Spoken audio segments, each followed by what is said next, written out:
significant difference between these countries and us, and I'll get to that in just a moment. They start out, this article in The Guardian by Cecilia Nowell starts out by taking us to the big marketplace, the open-air marketplace in Mexico City, where people are selling things, and candy lines every inch of the Mercado El Dulces, or de Dulces in Mexico City's historic center, tantalizing strawberry-flavored chocolates and tahine-covered mango gummies pack the narrow aisles. But many of the colorful packages are somewhat dampened by black stop signs printed on their fronts. The stop signs warn of excess calories or excess sugar.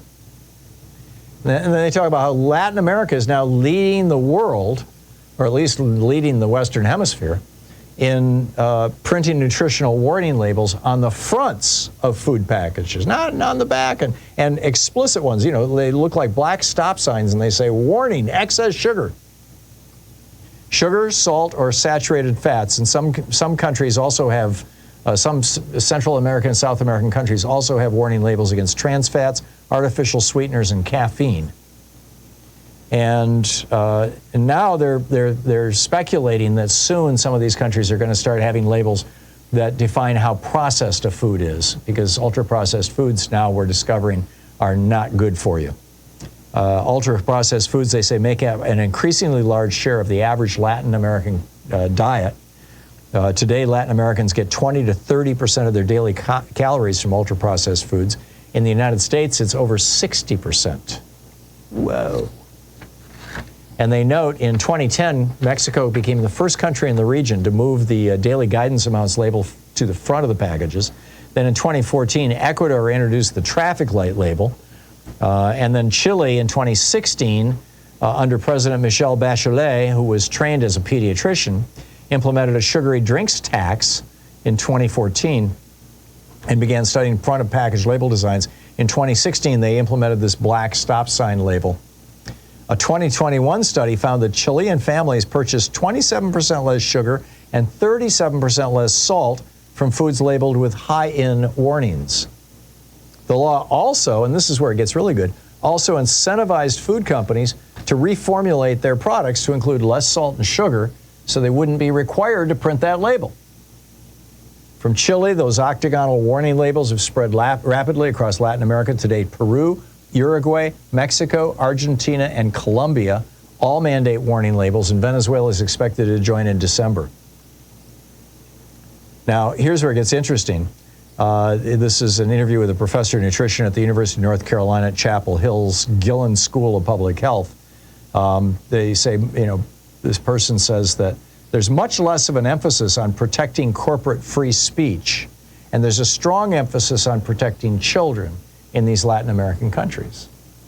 Now, why would that be? Well, because they do not have a corrupt Supreme Court where 5 corrupt Republicans have said that it's legal to bribe politicians. It's just that simple. 2 minutes.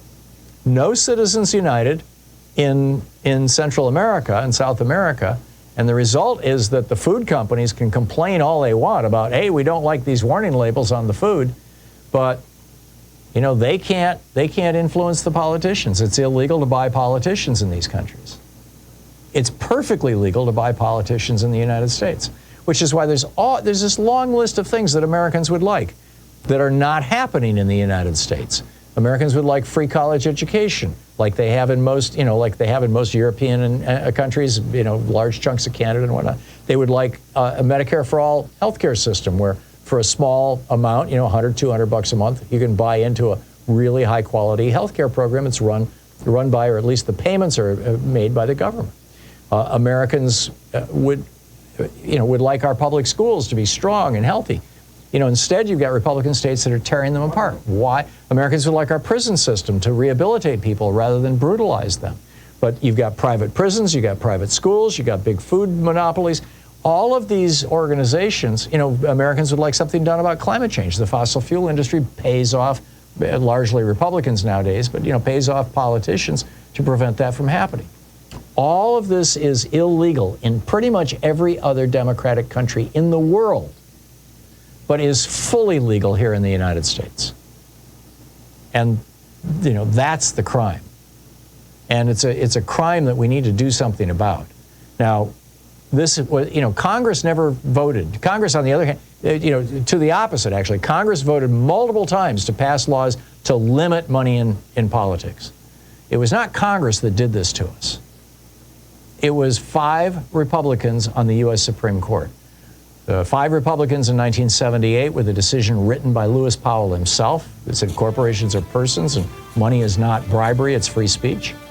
And then 5 corrupt Republicans on the Supreme Court in 2010, led by Clarence Thomas, saying that, hey, when billionaires want to buy off judges and politicians, including Supreme Court justices, by the way, that's just fine. That's just free speech. And those corporations, they're people, don't you know?